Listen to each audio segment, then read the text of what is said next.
নমস্কাৰ তোমালোক সকলোলৈকে অলেখ ধন্যবাদ তোমালোকে আগৰ ভিডিঅ' কেইটাত ইমান ধুনীয়াকৈ ছাপোৰ্ট কৰাৰ বাবে আৰু ইমান ধুনীয়াকৈ মানে কথাবোৰ কৈছা বহুত ভাল লাগে তেনেকৈ ক'লে আগলৈ ভিডিঅ' বনাই যাবলৈ তোমালোকৰ মানে বহুতৰে কমেণ্ট পাই আছিলোঁ আৰু ইভাগেও হোৱাটছআপতো পাই আছিলোঁ তোমালোকৰ যিটো স্পৰ্ট কাউন্সেলিং আৰু NCC স্পৰ্ট আৰু NCC বাবে ন মানে কোনটো কৰিলে মানে কিমানত পোৱা যাব কি প্ৰক্ৰিয়াৰে পাব পাৰি তোমালোকৰ কাউন্সেলিং প্ৰচেছটো কি সেইখিনিৰ ওপৰত ক'বলৈ গৈছোঁ আৰু আমাৰ হাতত এখন 2024ৰ এখন নটিচ আছে এই নটিচখনত তোমালোকৰ NCC আৰু স্পৰ্টৰ বাবে কেনেকৈ কৰিব পাৰি তাৰ ওপৰত আছিলে চাওঁচোন আহা সেই নটিচখন আৰু তাৰ ক্ৰাইটেৰিয়াটো কেনেকৈ পায় সেই গোটেইখিনি কথা পাতিম আৰু তোমালোকৰ বহু মানে সুধি আছা বহুতে কিমানটো ৰেংকৰ ডিফাৰেঞ্চ আহে কিমানটো ৰেংক মানলৈ মানে পাব পাৰি ইভাগে পোৱাতকৈ কিমানমান মানে ৰেংকৰ ডিফাৰেঞ্চ আহে কিমান কম ৰেংকতো পাই যায় সেই গোটেইখিনিৰ ওপৰত কথা ক'ম ইয়াত তোমালোকে এখন নটিচখনত দেখিছাই চাগে ইয়াত চোৱা ইয়াত দেখিছা তোমালোকৰ NCC আৰু যিটো স্পৰ্ট কাউন্সেলিঙৰ বাবে ন ইয়াত তোমালোকৰ চোৱা স্পৰ্টৰ বাবে যিকেইটামান ডকুমেণ্ট লাগিব এইকেইটা দিয়া আছে আৰু NCCৰ বাবে ডকুমেণ্টকেইটা দিয়া আছে একেকেইটা ডকুমেণ্ট বুলিয়ে ক'ব পাৰি আগতীয়াকৈ CW কাৰ্ড তোমালোকৰ যিটো CW এডমিট আৰু ৰেংক কাৰ্ড লৈ যাবা লগত আৰু যিখন এডমিট কাৰ্ড লাগিব SSLC মাৰ্কশ্বিট তাৰপিছত ৰেংক কাৰ্ড CW সেইকেইটাই আৰু এই যিখন কপি তোমালোকৰ একচেপ্টেঞ্চ লেটাৰ সেই গোটেইখিনি কোৱাই আছে আৰু তোমালোকৰ যে চাৰ্টিফিকেট অফ দ্য স্পৰ্ট তোমালোকে যিহত মানে আছা আৰু তাৰ বিষয়ে তোমালোকৰ লাগিব এইটো পূৰা মেণ্ডেটৰী হয় যদিহে তোমালোকে ইয়াত পোৱা আৰু তোমালোকৰ NCCৰ কাৰণেও তেনেকৈ তোমালোকৰ NCC যিখন এক্সামিনেশ্যন চাৰ্টিফিকেট সেইখন একদম লাগিবই যদিহে তোমালোকে এইটো মেণ্ডেটৰী যদিহে তোমালোকে NCC পৰা পোৱা এতিয়া যদি চাবলৈ যোৱা আৰু আমাৰ হাতত দুটামান আছেও এইবাৰ ল'ৰা ছোৱালীয়ে কিমানমান ডিফাৰেঞ্চত মানে NCCত পাই গৈছিলে চোৱা NCC কাউন্সেলিংটো তোমালোকৰ যেতিয়া হৈ থাকিব ৰেগুলাৰ কাউন্সেলিং হৈ থাকিব তোমালোকে জানাই তাত তোমালোকৰ আছিলে ন যিটো তোমালোকৰ বোলে স্পৰ্ট দিবলৈ নহ'লে NCC যদি কিহবা আছিলে তাত তোমালোকে থাকোঁতেই তাত তেনেকৈ তোমালোকে প্ৰিফাৰেঞ্চটো দিয়াৰে আৰু সেই সময়তে যেতিয়া কাউন্সেলিঙে চলি থাকিব হয়তো মই 2024 হিচাপত কৈছোঁ গোটেইখিনি খবৰ লৈ পিনি তাৰ আগৰ এইবাৰ যদি অলপ কিবা চেঞ্জ হয় তেনেহ'লেতো নাজানো বেছিভাগ তোমাৰ একেভাগেই হয় চ' সেই একেটা প্ৰচেছতে হ'ব লাগে যদিহে তোমালোকৰ বোলে প্ৰিফাৰেঞ্চ যি হিচাপত দিছিলা ছেকেণ্ড ৰাউণ্ডমান চলাৰ পিছতে তোমালোকৰ NCCৰ কাৰণে তোমালোকৰ মানে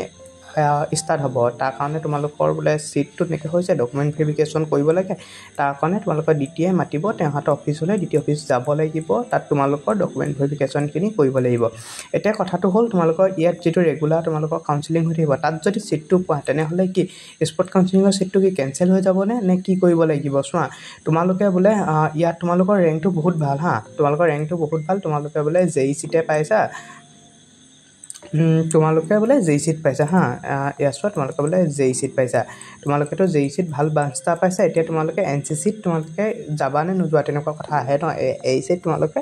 ইলেক্ট্ৰিকেল কিবা ভাল বাঞ্চ পাইছা এতিয়া বোলে তোমালোকে NCCত তাত গৈ পিনি গলা তোমালোকে ডকুমেণ্ট ভেৰিফিকেশ্যন কৰিছা তাত তোমালোকৰ কিছুমান পাৰ্টিকুলাৰ কলেজত NCCৰ কাৰণে কিছুমান মানে চিট থাকে বুলি ক'ব পাৰি সেই চিটৰ বেচিছত পাই প্ৰিফাৰেঞ্চ তুমি কেনেকৈ দিছিলা তুমি বোলে BBC হওক তুমি বোলে DC হওক তেনেকুৱা কিহবাত বোলে আছিলে চ' মই কওঁ তেতিয়াতো নোযোৱাই ভাল যদি তুমি মনে বিচৰা পোৱা যেতিয়া NCC দিবা তোমালোকে মানে এটা ভাল বাঞ্চে দিবা NCC তাত তোমালোকৰ যিকেইটা মানে বাঞ্চ অলপ ওপৰৰ হয় সেইকেইটাই দিবা যদি NCC চব ঠিক থাকে তেনেহ'লে এইটো মই কৈছোঁ শুনা যদি NCC চব ঠিক থাকে তেতিয়া তোমালোকৰ যি CW মাৰ্কৰ ওপৰত ইমান গুৰুত্বই নাই তোমালোকে বহুত বেছি ৰেংক পালেও পাই যাব মই এতিয়া দেখাম তোমালোকক 5000মান ৰেংকতো পাই আছে চাবা 5000 নহ'লেও 4500 মানতো ৰেংকত পাই আছে মানে তোমালোকৰ তাত গেট ভাল লাগি হ'লে ৰেংক ভাল হ'লে NCC পাই যাবা চ' তাত তোমালোকে প্ৰিফাৰেঞ্চকেইটা ভালকৈ দিবা যদি তোমালোকৰ ৰেগুলাৰ কাউন্সেলিঙত যিটো চিট পাইছে আৰু যদি NCC কাউন্সেলিঙত এটা চিট পাই যোৱা তেতিয়া তোমালোকৰ ৰেগুলাৰ কাউন্সেলিঙৰ চিটটো কেঞ্চেল হৈ যাব তোমালোকে এক্সাম্পল যদি JECত এটা পাই আছিলে ইলেক্ট্ৰিকেল আৰু বোলে তাতো বোলে গ'লা ডকুমেণ্ট ভেৰিফিকেশ্যন কৰি মেলি এই DTI অফিচলৈ তাত তোমালোকে প্ৰিফাৰেঞ্চ যি হিচাপত দিছিলা বোলে BBCত তোমালোকৰ চিটটো চিভিলত আহি গ'ল বোলে এতিয়া তোমালোকৰ ইয়াততো চিটটো পাই গ'লা ন তোমালোকৰ এইটো যিটো JEC সেইটো ইলেক্ট্ৰিকেলটো কাট খাই যাব ন এনেকুৱাও হয় আকৌ দেই সেইটোৱে মই এটাই দিছোঁ এনেকুৱা আৰু বোলে তোমালোকে কোনোবা এখনত বেলেগতহে তোমালোকে চিটটো পাইছিলা ৰেংক বহুত কম DCত পাইছিলা তোমালোকে গৈ পিনি বোলে এইটো যিটো NCC হিচাপত গৈ তোমালোকে AECটো পাই যাব পৰা সেইও কথা সেইকাৰণে কৈছোঁ ভালকেইটাই দিবা আৰু বোলে বহুত ৰেংক কম তেতিয়া আৰু গোটেইখন দিব পৰা সেইটো তোমালোকৰ সিমানটো স্মাৰ্টনেছ আছে বুলি ভাবোঁ আৰু কিমানটো ৰেংকত তোমালোকে নিজে গম পাবা আৰু যদি নোপোৱা মই আগৰ কাট অফ এনালাইচিছ ভিডিঅ' খেতি দিয়া আছে কিমানটোত কিমান কৈছে এইখিনি চাব পৰা এটা হিচাপ লগাই পিনি এইটো নিজে ভাবি ল'বা আৰু যদি কিবা বুজি নাইপোৱা মোক তলত কমেণ্ট দিব পৰা সেইকেইটাই তোমালোকৰ মানে সেই হিচাপত পায় যদি এতিয়া চাওঁচোন আহা মানে কিবা কিমান মানত পাইছিলে ল'ৰাই বেছি কনফিউজ নহ'বা কিবা যদি হয় মানে মোক হোৱাটছআপত যাবা ডাইৰেক্ট হোৱাটছআপত SMS দিব পাৰিবা কিবা বুজি নাপালে মই যিমান পাৰোঁ ইমান ভালকৈ বুজাবলৈ চেষ্টা কৰিম ইয়াত চোৱা হা ইয়াত তোমালোকে দেখিছাই যিটো ভাৰ্গৱ দাস ইয়াত সি তাৰ চাৰ্টিফিকেট বি আছিলে তাৰ ৰেংক আছিলে তোমালোকৰ 4926 আছিলে ৰেংক গেট আছিলে তোমালোকৰ চাৰ্টিফিকেট আছিলে বি গেট আছিলে বি NCC ৰেংক আছিলে 1 সি আছাম ইঞ্জিনিয়াৰিং কলেজত এই চিট পাইছে ইনষ্ট্ৰুমেণ্টেশ্যন আছে তাৰ প্ৰিফাৰেঞ্চ 1 আছিলে এইটো NCC প্ৰিফাৰেঞ্চৰ মতে কৈছে সি NCC প্ৰিফাৰেঞ্চৰ মতে 1 আছিলে পাই গ'ল চ' সেই হিচাপত কথা তোমালোকৰ তেনেকৈ ইয়াও দেখিছা 4025 ইয়াৰ তোমালোকৰ বি আছিলে বিয়াৰ মানে চাৰ্টিফিকেট বি গ্ৰেড বি আছিলে 2 ই BB চিট পাই গ'ল ইলেক্ট্ৰিকেল সেই হিচাপতে মানে যি হিচাপত বোলে কলেজখনত চিট থাকে সেয়া পাই যাব বেছিভাগই মানে ভাল কেইটাই দিয়ে আৰু তেনেকৈ ক'ত বিচাৰে দি দিয়ে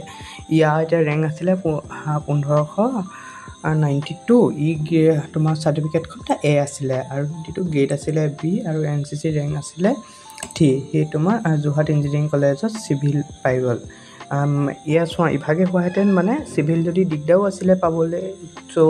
এতিয়া ই NCC সহায়ত তেনেকৈ JC চিভিল পাই গৈছে তেনেকুৱা কথা হৈ যায় যদি কিবা কনফিউজ হৈ আছে মোক সুধিব পৰা ভালকৈ ইয়াও তোমালোকৰ চোৱা ইমানটো ৰেংক তোমালোক এ চাৰ্টিফিকেট আছিলে গ্ৰেড বি আছিলে তোমালোকৰ ৰেংক ইমান আছিলে চ' নাই ই পোৱা নাই আৰু ই তেনেকৈ তোমালোকৰ পাইছে 2300 চলিছিলে ই আগতে মানে পাই যায় আৰু তোমালোকৰ ইমান তোমালোকে চিন্তা নকৰিবা যি হিচাপত দিয়া মানে ভালকৈ দিবা চোৱা মই কথাটো অকল লাষ্টত এবাৰ কৈছোঁ যদি তোমালোকে NCC দিয়া NCCত তোমালোকৰ যিটো CEE ৰেংকৰ